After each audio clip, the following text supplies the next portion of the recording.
Assalamualaikum warahmatullahi wabarakatuh.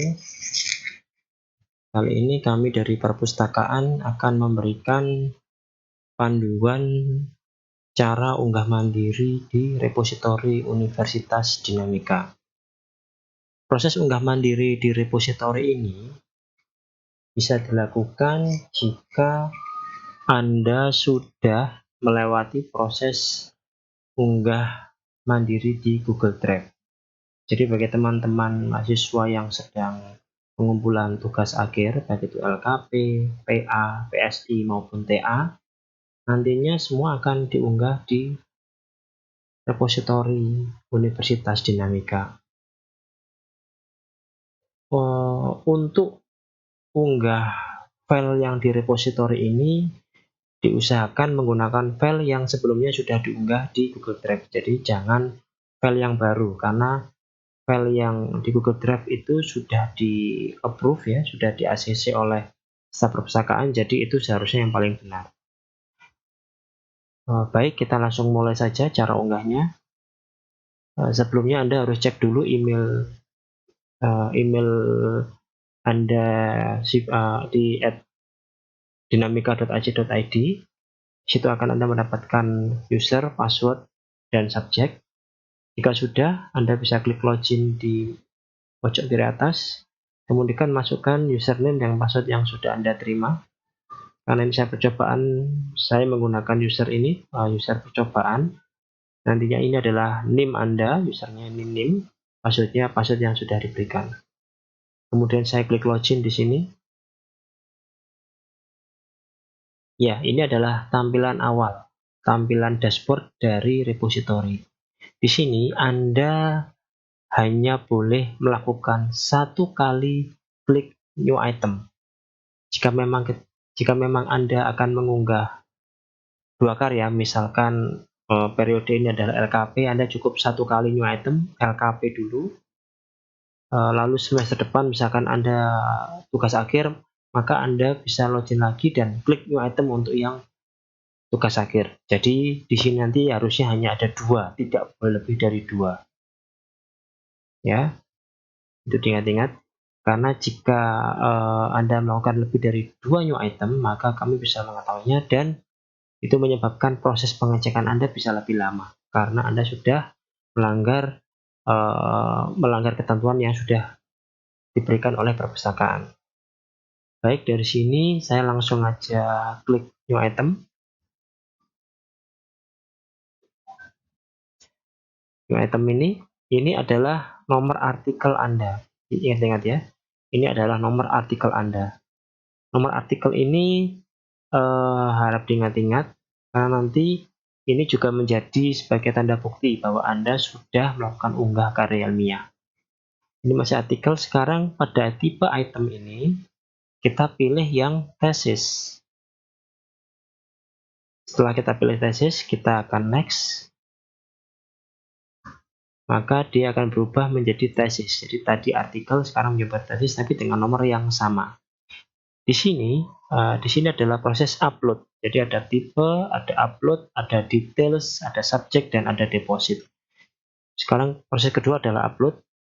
Baik, sekarang kita pilih filenya. Jadi ini juga file yang bukan sebenarnya ya. Jadi saya file ini file kosong. Jadi saya coba. Tapi namanya harus diingat. Jadi namanya ini adalah misalkan ini contoh 17 mas 10 harus sama. Jadi ada dua file yang diunggah. File pertama adalah file yang dengan nama NIM minus tahun terbit, ini tahun terbit minus Universitas Dinamika. File ini itu berisi adalah dari cover sampai daftar pustaka. Ingat ya, untuk file Universitas Dinamika ini adalah halaman cover sampai halaman daftar pustaka. Yang kedua itu adalah file lampiran. Lampiran ini adalah setelah daftar pustaka. Jadi lampiran-lampiran hasil scan, lalu biodata, mungkin kalau ada source code berarti ya source code di situ, itu masuk di lampiran. Baik, kita akan unggah yang pertama, Universitas Dinamika. Kita tinggal pilih lalu open. Ya, dia akan mengunggah prosesnya. Kita tunggu sampai selesai dulu.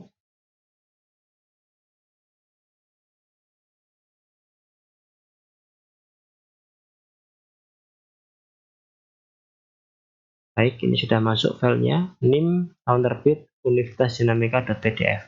Kemudian kita unggah lagi file yang kedua, file yang lampiran.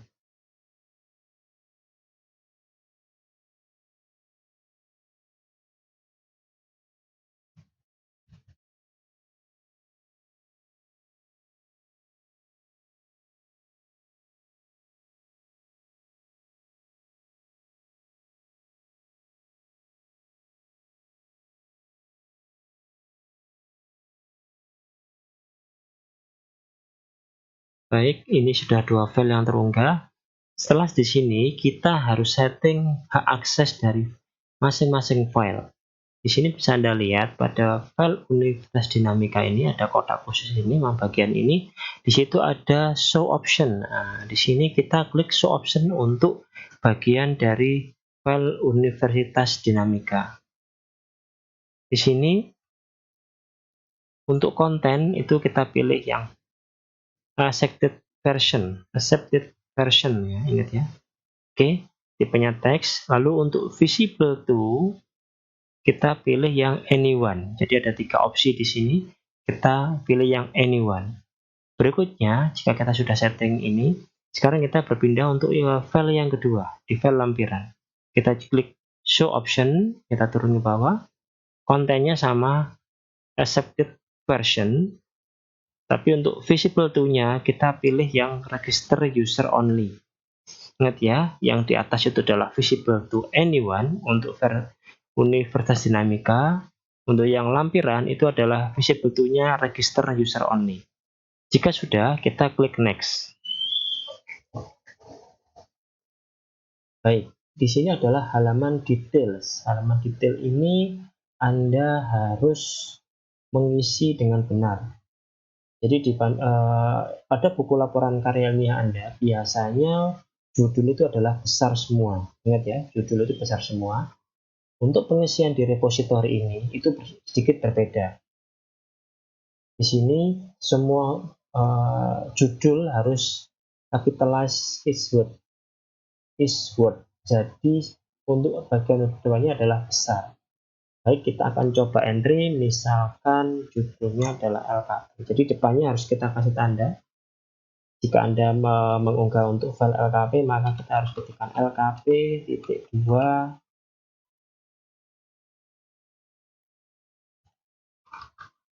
rancang bangun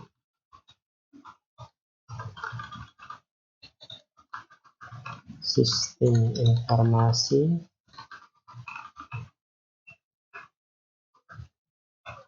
perpustakaan di Universitas Dinamika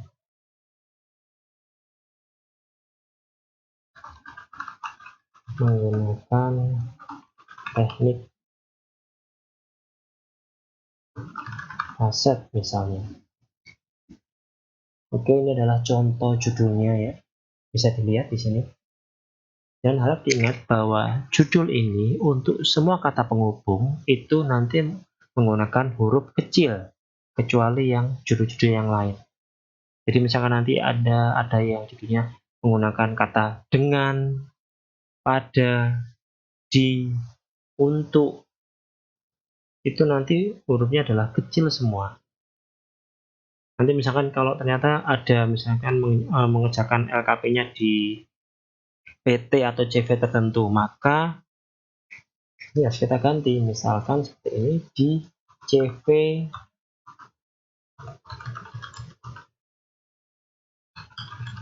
nah ini contoh ya, jadi di CV-nya besar Pratama Sidoarjo. Kalau misalkan itu PT ya otomatis PT-nya besar gitu ya. Oke. Lalu misalkan kalau itu judulnya adalah singkatan, misalkan singkatan itu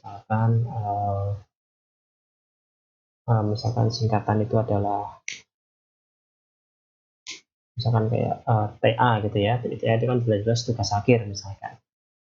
Jadi otomatis tetap ditulis TA-nya besar, tapi nanti di kurung bukannya besar kecil gitu. Jadi untuk kata-kata yang singkatan atau kependekan dari suatu teks tertentu, maka tingkatan tersebut harus menggunakan huruf besar. Oke. Ini judul. Nanti kalau misalkan itu TA bagaimana? Ganti ininya TA. Kalau Anda menggunakan PA, jadi diganti ininya PA. Kalau Anda menggunakan PSI, maka ini adalah PSI. Jadi kode depan ini menandakan apa yang Anda unggah. Oke, dan kita coba LKP di sini. Abstrak ini Anda isikan dengan konten dari abstrak Anda. Jadi tidak perlu kata abstraknya, jadi langsung isi dari abstraknya. Misalkan kita bisa lihat contoh di sini. Saya akan coba tunjukkan. Ini contoh-contoh yang sudah diterima ya. Ini di sini.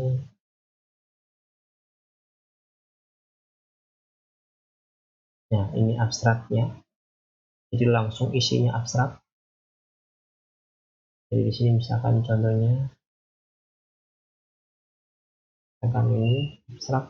Nah, ini contoh saja. Di sini maka langsung aja kopikan abstraknya. Ya, ini ya. Jadi langsung dikopikan isi abstraknya. Kalau sudah mengisi abstrak, selanjutnya adalah pemilihan thesis type-nya. Di sini Anda pilih yang undergraduate. Ya, undergraduate. Setelah itu adalah pengarang. Kreator ini adalah pengarang. Pengarang silahkan masukkan nama Anda. Misalkan nama saya Agung Prastio Wibowo. Berarti penulisannya adalah Wibowo. Di given name-nya dituliskan adalah Agung Prasetyo. Oke ya. Jadi kalau misalkan namanya ada cuma satu kata, misalkan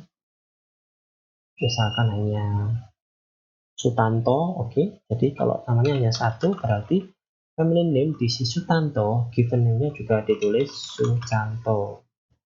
Jadi disamakan antara family name dan given name-nya. Lalu Pak, kalau misalkan nama saya sangat panjang, sama aja. Jadi diambil yang huruf yang kata yang paling terakhir. Misalkan namanya adalah Asmia, misalkan ya, Kuinsa, Fatimah. Nah, ini bagiannya adalah Wibowo. Nah, sudah seperti ini. Jadi kalau memang namanya ada empat kata misalkan, berarti 3 kata itu adalah masuk di given name dan nama yang paling belakang masuk di family name. Seperti ini ya. Oke, saya ganti misalkan Agung Prasetyo. Oke, seperti ini. Corporate creator kita kosongi. Kemudian adalah kontributor. Kontributor ini Anda mengisi nama dosen pembimbing Anda. Di sini Anda isikan, Anda pilih yang namanya thesis advisor. Misalkan, jadi kalau pembimbing Anda hanya satu, maka Anda hanya cukup memilih satu saja, diisi satu saja. Tapi kalau misalkan 2, ya berarti Anda harus memilih lagi 2 thesis advisor. Misalkan dosen pembimbingnya misalkan Tri Sagirani contohnya. Lalu emailnya apa? Email di sini adalah menggunakan format huruf kecil semua ya teman-teman, bukan ininya besar lalu D-nya besar, bukan. Formatnya adalah kecil semua. Ya, seperti ini. Ini kalau hanya satu pembimbing maka diisi cukup satu baris ini, tapi kalau ada 2 diisikan pembimbing yang kedua. Misalkan Kusumawati misalkan. Ya, emailnya contoh, misalkan emailnya siapa? Misalkan emailnya ya seperti ini. Oke ya, sudah jelas ya tentang pembimbing. Jangan sampai salah, pembimbing formatnya sama. Kalau hanya satu nama, misalkan Pak Karsam. Jadi kalau misalkan hanya Karsam hanya satu kata saja, di sini aja di sini. Karsam. Namanya depannya adalah Karsam. Emailnya apa? Karsam@dinamika. Baik ya, nama pembimbing sudah jelas. Jadi kalau memang nama pembimbingnya hanya satu kata, maka diisi dua-duanya sama. Tapi kalau lebih dari satu kata, maka nama belakang ada ditempatkan di feminine name, nama depannya di given name. Berikutnya adalah pemilihan program studi. Silakan pilih program studi Anda, misalkan S1 Sistem Informasi. Oke. Selanjutnya adalah publication detail. Di sini untuk status kita pilih yang publish. Date ini adalah tahun terbit, kita isikan tahun terbit koleksi, misalkan tahun 2020. Month itu bulan tidak bisa diisi, day itu hari tidak bisa diisi. Jadi cukup kita mengisikan year, tahun terbit. Lalu untuk date type itu kita pilih yang publication. Oke ya. Status publish date 2020, date type publication. Institusi kita isikan adalah Universitas Dinamika. Departemen itu kita isikan lagi prodi kita, misalkan S1 Sistem Informasi. Jadi samakan ya, S1 Sistem Informasi. Number of page ini adalah jumlah halaman karya ilmiah Anda. Misalkan jumlahnya 100 halaman, dari mulai cover sampai lampiran. Ya, oke. Sudah? Status, date type, institution, departemen sudah terisi dengan betul. Selanjutnya kita adalah pengisian rama. Di sini kita akan mengentrikan NIM kita. Jadi format di rama ini itu bukan langsung NIM, tapi ditambahkan tulisan NIM. Nah, NIM ini harus sama, mengacu lagi ke atas, mengacu ke file yang tadi. Misalkan NIM Anda berapa? Misalkan 17 4 10 10 0039. Nah, ini formatnya ya NIM-nya. Kalau memang karya ilmiah Anda dibuat oleh lebih dari satu orang atau satu pengarang, berarti di bawahnya ditambahkan lagi NIM-nya berapa. Oke, jelas. Berikutnya adalah pengisian NIDN dosen ya, NIDN dosen pembimbing. Ini bisa Anda lihat, misalkan kalau di sini contohnya bisa Anda lihat di lembar pengesahan. Nah, di lembar pengesahan ini pasti ada NIDN, ini yang harus Anda catat. Di sini ada 2 pembimbing, maka seharusnya di isian ini itu adalah ada 2 NIDN. NIDN biasanya ada 10 karakter, 1, 2, 3, 4, 5. Oke, kita coba misalkan NIDN. Oke, contoh saja. Ini juga isiannya harus sama posisinya. Jadi NIDN pertama ini adalah dosen pembimbing pertama Anda. Bisa Anda lihat di sini di atas Karsam. Jadi NIDN pertama ini adalah NIDN dari Pak Karsam. NIDN kedua ini adalah NIDN dari Bu Endra misalkan. Jadi kalau Endra nomor kedua pembimbingnya, berarti NIDN yang kedua adalah NIDN Bu Endra. Sudah ya? Oke, pengisian NIM sudah tahu, lalu NIDN seperti ini formatnya. Kalau memang hanya satu pembimbing berarti ya cukup satu diisi saja. Kemudian pemilihan program studi. Kita S1 Sistem Informasi. Oke. Berikutnya kita langsung menuju ke uncontrolled keyword. Kita klik biar dia membuka uncontrolled keyword. Masukkan kata kunci atau keyword yang ada di abstrak Anda. Misalkan Sistem Informasi, spasi perpustakaan, misalkan Faset. Nah ini ya, ini contoh kata kuncinya ditulis. Jika sudah, berikutnya adalah menuju ke additional information. Di sini formatnya adalah adalah nama dan NIM. Jadi misalkan saya masukkan nama Anda, nama pengarang atau nama saya, Agung Prasetyo Wibowo, lengkap ya. Baru spasi kurung buka, masukkan NIM-nya. NIM-nya samakan dengan yang di sini.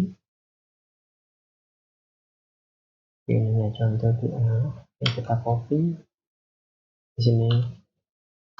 Oke, ini formatnya. Nama lengkap, spasi, kurung buka, NIM Anda, kurung tutup. Ya. Oke, lalu cek lagi dari atas, sudah benar belum? LKP sudah betul, akses sudah berisi, tipe tagnya sudah ada, pengarang sudah ada, lalu kontributor pembimbing juga sudah kita masukkan, prodi sudah kita pilih, status publikasi sudah semua Kita cek sudah benar. Lalu Rama NIM-nya seperti ini, portalnya oke, sudah benar. Lalu uncontrolled keyword sudah kita masukkan dan additional information sudah kita masukkan. Kita akan menuju ke next. Next di sini adalah pemilihan subjek. Subjek ini bisa Anda pilih langsung dari subjek yang Anda dapatkan di email. Jadi di setiap email yang Anda dapatkan pasti ada keterangan user, password, dan subjek. Misalkan Anda mendapatkan angka subjek 658. Oke, 658 berarti di kelas 600 ya. 658 kita klik plusnya di sini. 600 658 berarti 650. Nah, 650 kemudian cari yang 658. Oke, ketemu. Berarti kita dengan general management. Di sini ketika sudah menemukan subjeknya, Anda tinggal klik add. Maka subjek akan muncul di bagian atas. 658 spasi general management. Oke, sudah. Kalau sudah seperti ini, maka kita klik next. Ini adalah judul Anda. Lalu muncul keterangan dalam kotak oranye. Di sini jelaskan bahwa tidak semua dokumen pada record yang kita unggah ini bersifat publik. Jadi, Eprin memang menyarankan bahwa kita harus memberikan email address. Ini kita skip saja. Jadi ini deskripsi ini atau notifikasi ini adalah normal, tidak perlu dihiraukan, tidak apa-apa. Kita langsung ke klik deposit item now. Jangan lupa diklik deposit item now. Jika sudah deposit item now, kita tunggu beberapa saat. Kemudian akan muncul item has been deposit. Muncul lagi yang kedua, your item will not appear on the public website until it has been checked by an editor. Dari sini, proses unggah mandiri Anda sebenarnya sudah selesai. Jadi di sini kita sudah masuk deposit dan akan dicek oleh editor. Jadi editor ini adalah staf perpustakaan, nanti yang ngecek ya. Jadi selama pada proses seperti ini, maka dokumen Anda tidak bisa diapa-apakan. Nah, ini kita bisa lihat reviewnya, kita bisa lihat deskripsi singkatnya. Sekarang coba kita lihat di bagian manage deposit. Nah, di sini muncul bahwa Anda sudah mengunggah judul ini tanggal 31, event analysis. Statusnya adalah under review. Ingat ya, under review ini berarti masih dalam antrian pengecekan oleh editor.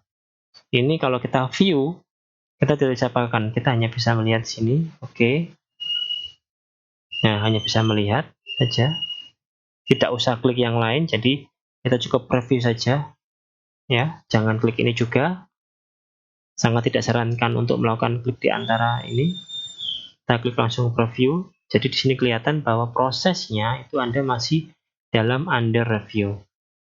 Kalau sudah seperti ini, maka tunggu saja hasil review dari editor. Oke, sampai di sini prosesnya udah selesai. Anda bisa melakukan logout.